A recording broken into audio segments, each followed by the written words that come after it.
Hi everyone, welcome to my channel. Please consider subscribing. So today I'm going to make some dinner rolls.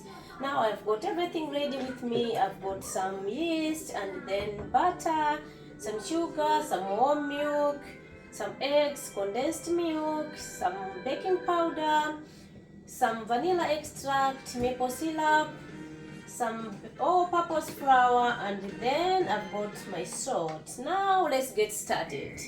So first of all, I'm going to put my milk in a lunch box or 1 tablespoon of yeast.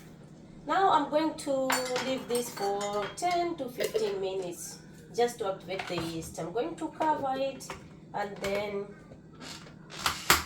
let's wait and see.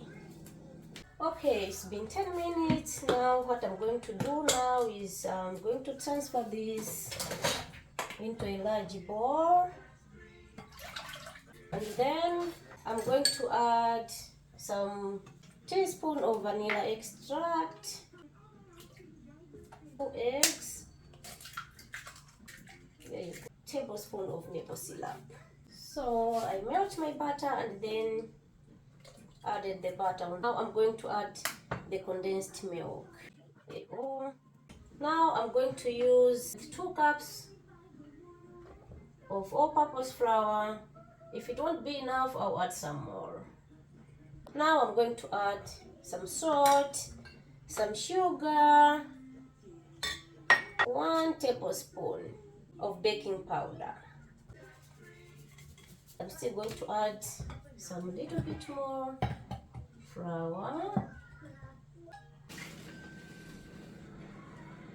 until it doubles in size.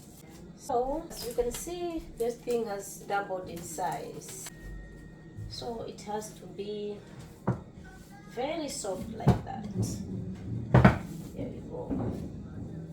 So now I'm going to preheat the oven at 350 degrees.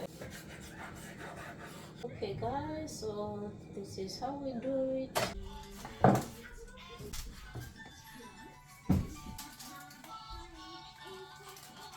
Okay, now this thing has doubled in size again. Now I'm going to do the egg wash. 1 egg and some milk, and then